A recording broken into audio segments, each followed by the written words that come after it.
Hi and welcome to another video. So this video is just going to be going through a couple of bits we did last week, and I know what you're thinking. You think David Beckham, Ryan Gosling, do any other good looking guys? You think model, don't you? And you'll be right. So the other day me and Cooper, we both got asked to come down and do a website photo shoot for work.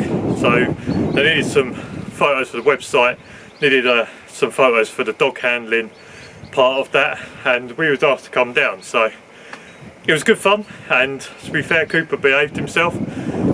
Sometimes I think when that sort of stuff's on, possibly I get a bit nervous and it goes down the lead to him and he gets a bit nervous. So that was Monday, and no, that was Tuesday.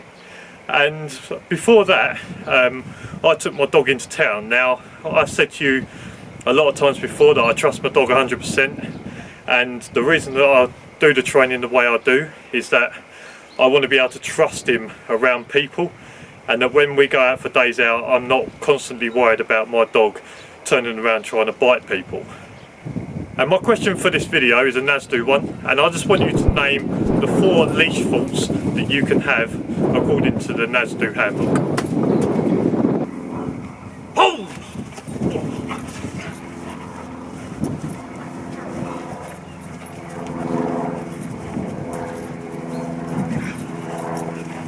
Ha!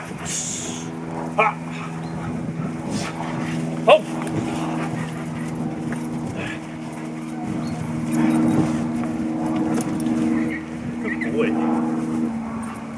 So one of the issues I have with my dog is that when we go on days out, he still feels like he's working. So a lot of the problem that I've had is that when we've gone out walking, he's always tracking something. So there'll be times where I'll be walking and all of a sudden he'll dart off over there. There'll be a smell there, he's like, or I'll be walking and he'll cut straight across me and the girlfriend, straight towards a bush. There's something there. And I spoke to my trainer and he said that what you need to do is go for a walk. And when you go for a walk, you say, right, this is our starting position, this is A, over there is B. And we go from A to B in a direct line. We don't go over here for a sniff, we don't go over there for a sniff, we don't stop. Obviously if he wants to go for a wee, I don't mind that too much. But then once you get to there, once you get to B, then you give him a break command, and that's when he's allowed to sniff around and do whatever he wants to do. But whilst you're walking, that's it, you're walking, that's his job, just to walk next to you. And I think one of the hardest things I've tried to overcome is that, especially with these dogs, you have to be firm with them. And sometimes when you're out in public, being firm with a protection dog, people look at you as if to say, well, that's not how you treat a dog. I don't treat him unfairly, I don't abuse him of any kind, but what I am is I'm firm with him, because I know if I let him get on top of me, he will make my life hell. And people that view me doing stuff maybe think I'm being a bit harsh on him, but then if he's out of control, everyone else will be looking around going, oh, he needs to get that dog under control. So I'm not saying that what I do is perfect, but what I'm saying is that with the mentality he has with the job he does, if he starts looking at me as beneath him, then I'm going to start being in trouble. So when we've been going out on walks, we've been going out, and when he's tried to go off piste from what we're doing, I have checked him, and in the video I've walked down an alleyway and just given him a quick check. Basically what that is that I give him a close command, and then I'll give him a close command and I'll check him, and as you see in the video, then when we go back to the same point he sort of detoured from, when we go back there, he's then back by my side. So it's not as if I've hurt him, I've done anything else. Basically what I've done is I've taken him away from that, checked him, got him back into the state of mind. So basically what I've done is I've taken him away from what he wanted to do, got him back under control with the close command, and then we carried on our nice walk. And as you can see after that, he was back by my side walking quite nicely. And what you also see is that when we're walking down the high street, because of the way I've taught him, he's kind of zoned out to people. I can walk past people, he'll know they're there, but he won't react towards them He's quite happy for people coming around, as long as they're not coming straight up to us or they're not talking to us. He will kind of take a blind eye, but he'll also know that people are there. So he does chill out a lot when we do these kinds of walks, and he's not always on edge. As you can see, at one point I did pull over to the side. That was because there was a person, and then behind him or her was a lady with a pram. Now what I would do is, obviously just because I've got the dog doesn't mean I've got the right of way. Pulled over to the side, was going to let the buggy go past, but they actually crossed the road anyway.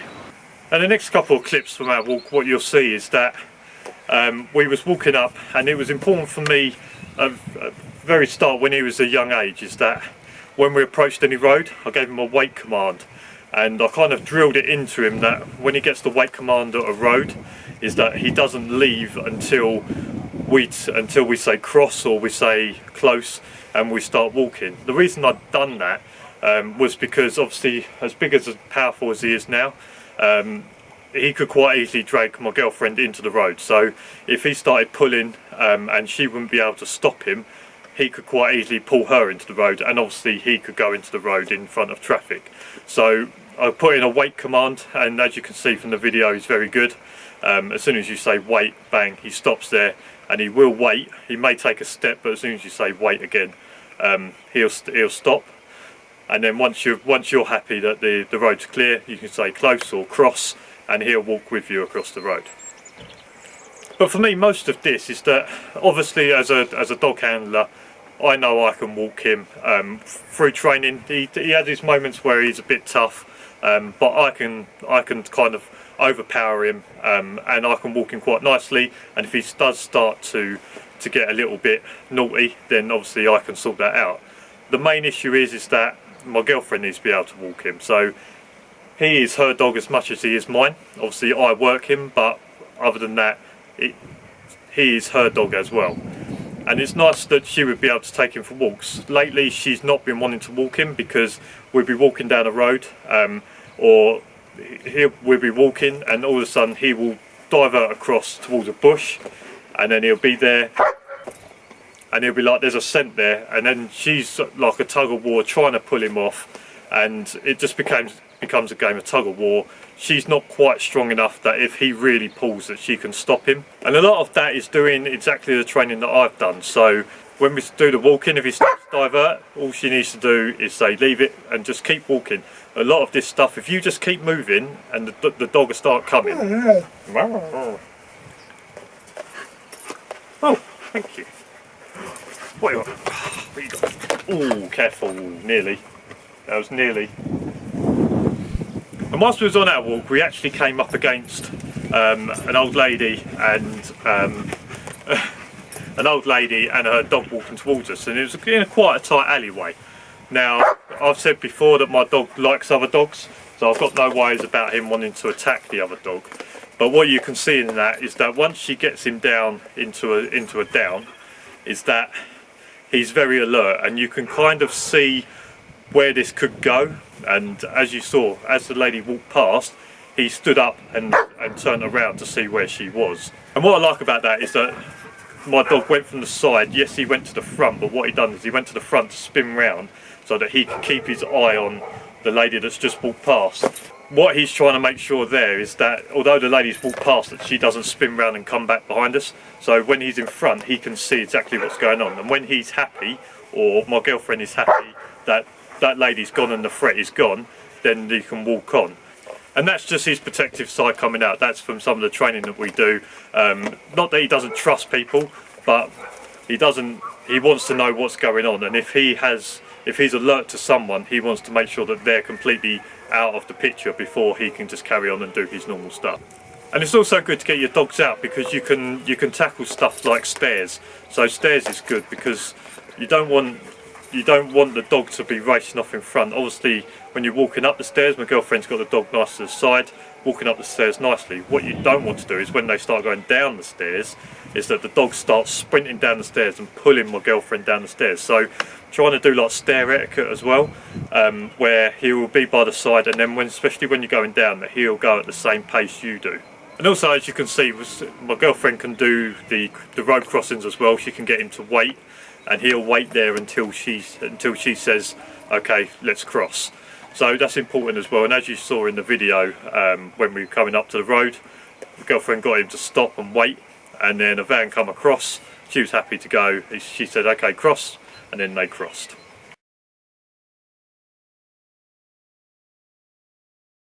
Right, so I'm just going to do a little bit more of this with him now. So what you'll find is that you'll have your lead. Now, my trainer actually gave me this as a tip, especially for my girlfriend.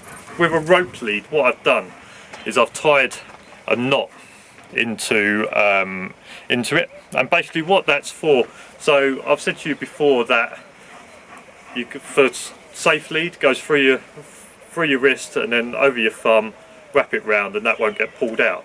Now for my girlfriend who maybe hasn't got a tighter grip or isn't as strong with the grip, or actually wants to have that but also have this in her left hand, is that's a knot, and basically that's just something she can hold, and that will give her a bit more grip on the dog so that he can't pull out. So then she's got two points of anchoring rather than just one. And basically what I'm going to do is I'm going to set up a little bit of a minefield. So he's got his toy there now, I've got a ball and also the bite bar as well. I'm going to set up between here and there a little bit of a minefield. And basically what I'm going to do is I'm just going to walk him up here and I'm going to walk him back. And every time that he detours to one of his toys, I'm just going to give him a quick flick, say nope, and just try and keep walking on. And then hopefully what I'm going to do is going to walk all the way up there and all the way back, down. I'm going to walk all the way up there and all the way back a couple of times without him wanting to go to any of his toys. If he does that, I'll find that a success.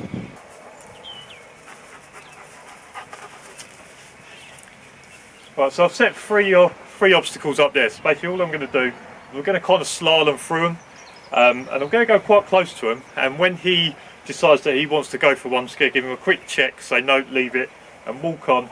I'll do that a couple of times, then hopefully I'll be able to walk up there and back twice without him wanting to go to any of the toys, and then I'll call that a success. Good. Wait.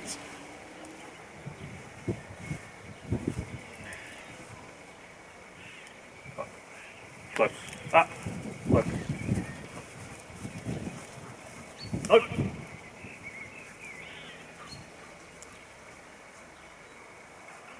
Ah. Close. Close. Good boy. Yes. Good boy. Ah. Right. Back. Back. Good boy. Good boy. That's it. Good boy. Good boy. Ah. Good boy. That's it. Good lad. Good lad. Yes. Good boy. Wait. Hip. Sit. Good boy. Close.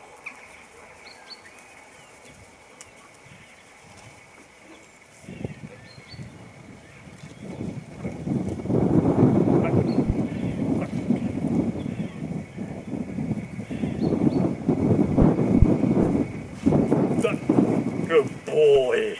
Yeah. Go get one toy. Good boy. Get one. Okay, so I think that was pretty good. So that's the kind of training I've been doing, where I'll put some objects there that he wants to sniff. So when we're on walks, he wants to sniff a certain area because the dog's there. So walking up there, the ball is obviously something he wants, so he will automatically go for it. So you see the first couple of times, gave him a quick check, and he's like, okay, I'm not meant to do that. Then walked up and back round, even a few times walked over the objects, and he didn't even glance down at them. So that's the kind of training I've been doing, and so far it has worked. I mean, on the video when we was walking into town, I'd put 2 or 3 days of proper training into it, so he was obviously quite good by then. But that's the kind of training that I do. Now, for most people, they'll say, yeah, my dog's fine at walking, that's great. Some people will have dogs like mine who he doesn't quite switch off from work mode, so he's always scenting on something. And when I'm at work, if we're patrolling and he smells a person or something of interest to him, if he says there's something there and I try to pull him away, he says no, Dad, there's someone there, and then no matter how much I try to pull him, he'll be like, no, there's someone there. So trying to break that on a nice walk when it's a nice day and we're just trying to enjoy ourselves is what we try to overcome. So the answer to my NASDO question for this video regarding the 4 leash faults, there are 4. Actions too jerky or erratic. Number 2, failing to use correct jerk on leash. Number 3 is jerking the dog from a lagging position rather than encouraging. So that one, if your dog's lagging behind you, don't give it a jerk to make it catch up. Just say, come on, keep up. Or that's the one I use to say, come on, keep up, keep up. But try and get it a little bit more excited and try and boost the dog up. If you say, keep up, it's not very excited. If you say, keep up, then that's when you'll get the dog to keep up with you. And number 4 is a tight leash or incorrect position of the neck chain on the dog's neck. So with that, the slip chain, you don't want it too far down their neck because that's where all their muscles are. What you want, come here, yep, yep. If you can, what you want to do is just trying to get it right up in behind their ears. That's where the soft tissue part is, and from there you get much more control. Hey, up, oh good boy, wait. But you don't want to obviously be strangling, but if you get it up just behind their ears, that's where you get the most control. Hey? Got it. I'll throw it.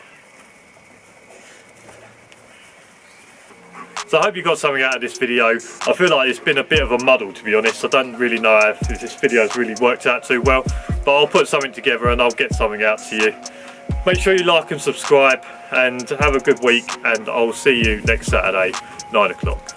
Cheers for watching. See you soon.